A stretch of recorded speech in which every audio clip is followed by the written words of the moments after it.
빌, 뭐 하는 거야? 그렇게 한탄하는 이웃 하그리브 부인이 술을 마실 수 있겠어? 그녀는 자기 아들 같았던 빌을 비난하는 듯한 표정을 지었다. 나는 슬픔에 잠겨 있다. 하그리브 부인은 술잔을 들고 테이블에서 울면서 속삭였다. 그의 불안정한 손에 그의 붉게 부어오른 눈은 산만해 보였고 그의 뺨은 공허해 보였고 턱은 긴 수염으로 덮여 있어 그를 비참하고 단정치 못한 것처럼 보이게 했습니다. 하그리브스 부인은 코를 주름지게 했습니다. 그래 당신도 슬퍼하고 있지만 그녀도 슬퍼하고 있습니다. 여자는 울고 있는 작은 아이에게 손을 가리켰습니다. 소녀는 소파 구석에 웅크리고 겁에 질린 표정으로 거기에서 아버지를 바라보고 있습니다. 그녀는 당신보다 100배는 더 상처받고 겁이 날 것입니다.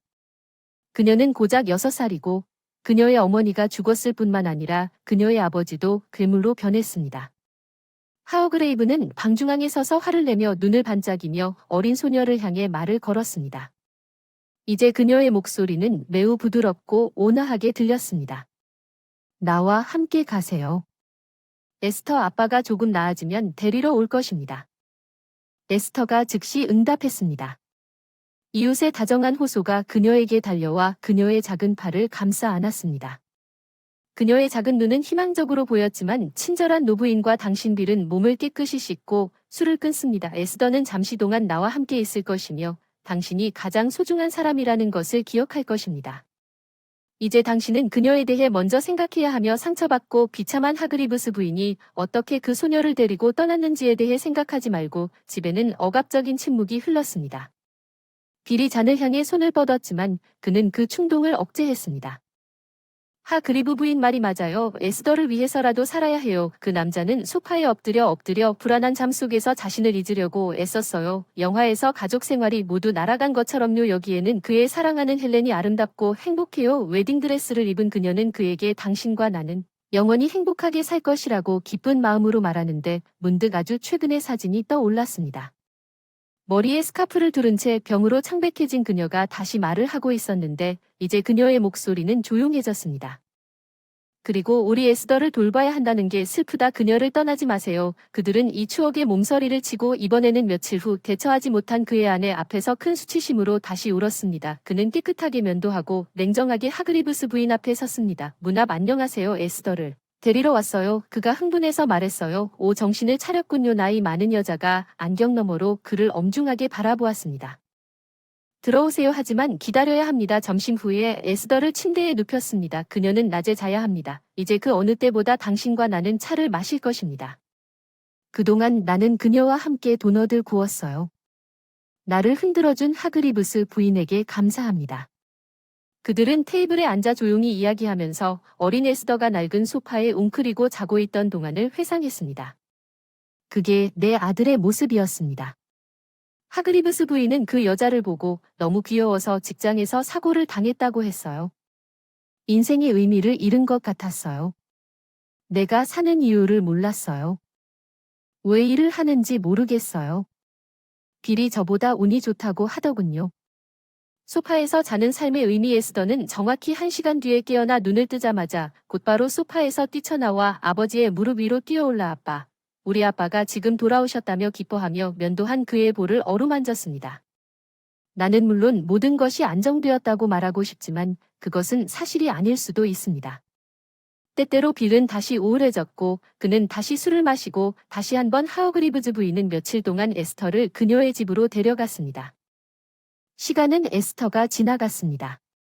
그녀는 학교에 다녔고 공부를 잘했고 빌이 갑자기 며칠 동안 고장이 났을 때 하어그리브 부인은 항상 도와줄 준비가 되어 있었고 어느 날 빌은 여자를 집에 데려왔고 딸은 폴러를 만났고 그녀는 우리와 함께 살 것이고 나는 당신이 그렇게 되기를 바랍니다. 그녀와 친구들은 키가 크고 아름다운 여자가 그 소녀를 바라보며 눈을 살짝 가늘게 뜨고 웃었습니다. 그녀는 사탕 포장지처럼 밝았습니다. 에스더는 마침내 그녀에게 미소를 지었습니다. 아빠는 밤에 술을 끊고 울게 될 것이라고 생각했고 그 어린 소녀는 맞아요. 그녀의 아버지는 그의 새아내를 사랑했지만 폴러와의 관계는 잘 풀리지 않았습니다. 그녀의 아버지 앞에서는 모든 것이 괜찮았습니다. 폴러는 보통 소녀에게 미소를 짓고 다정하게 이야기했지만 그가 자리를 비울 때 그녀는 말 그대로 아이를 학대했습니다. 에스터는 왜 그녀가 그녀인지 이해할 수 없었습니다. 계모는 그녀를 너무 미워했고 하루도 지나지 않아 폴러는 그녀를 꾸짖거나 모욕하지 않았습니다. 소녀는 아버지에게 아무 말도 하지 않았습니다.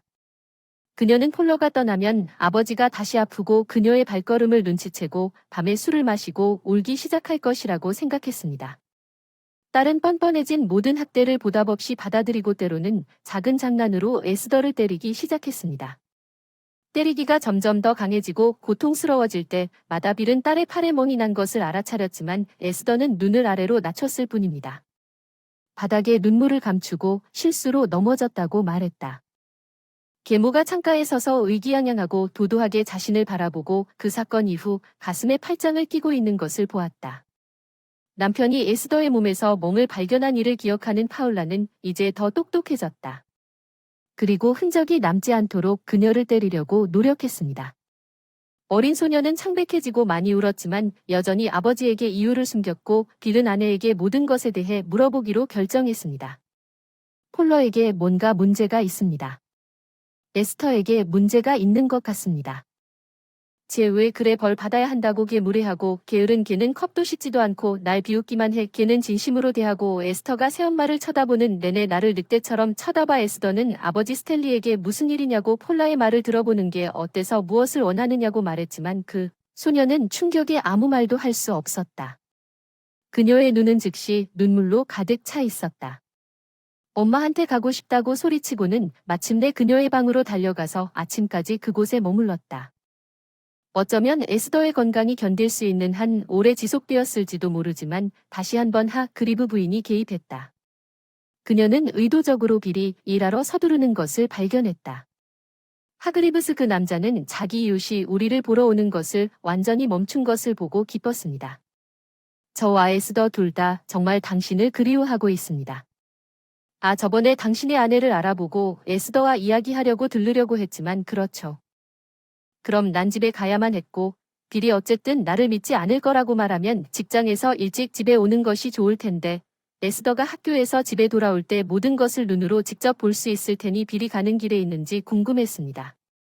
일하러 갔는데 마음이 제 위치에 있지 않았습니다. 이웃의 말이 그를 불안하게 만들었습니다. 다른 생각을 할 수 없었습니다. 그런데 그가 없는 동안 집에서 무슨 일이 일어나고 있는지 착하고 순종적인 소녀가 겁에 질려 움츠러드는 이유는 무엇입니까?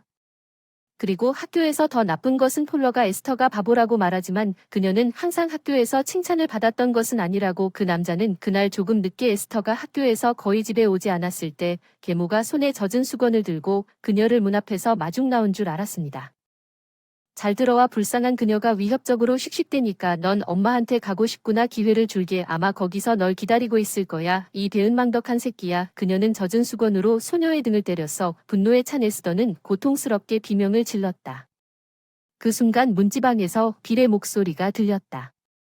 그는 결국 이웃의 조언을 따르기로 결심했고 그가 본 것이 그의 손을 흔들었다. 빌 달린 고의로 한 것이 아니다.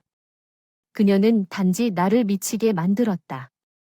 그 애를 내 엄마나 고아원에 보내자 내 잘못이 아니야. 왜 그 사람이 날 그렇게 화나게 하는지 모르겠어. 소리쳤어. 폴라 너 미쳤어. 고아원이야. 널 감옥에 넣을 거야. 내가 그런 짓을 할 수 있을 거라고는 상상도 못했어. 빌 딸에게 달려가 여보 어디가 아픈지 말해주세요. 내 딸을 용서하세요. 에스더는 아버지의 목을 꽉 껴안고 큰 소리로 울었습니다.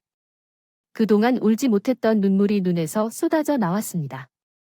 하그리브 부인 조용히 방으로 들어가 여행 가방을 싸고 있는 폴라를 노골적으로 경멸과 증오로 바라보았다.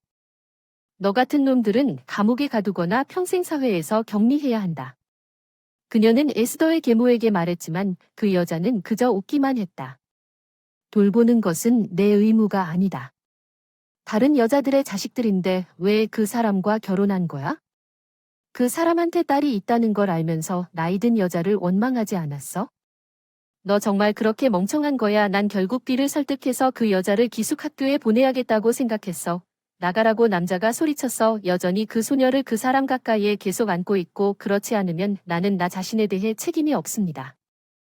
아니면 내가 겪은 일을 많이 들어도 걱정되는 일이 있으면 항상 나에게 말해야 한다는 걸 기억해. 나는 내 아빠이고 너를 행복하게 만들기 위해 무엇이든 할 거야. 너는 나의 기쁨이고 너는 내 인생이고 나는 세상 무엇보다 당신을 사랑하고 정말 많이 사랑해요. 아빠. 아동 심리학자가 에스더와 오랫동안 함께 일했는데 이제 아이는 괜찮아요. 빌은 이 사건 이후에 다시 결혼하지 않았어요. 그가 한 말만 하면 충분했어요. 그의 딸은 세상 그 누구보다 그에게 소중한 사람이고 하그리브스 부인은 아직도 이웃에서 딸들을 돕고 있다.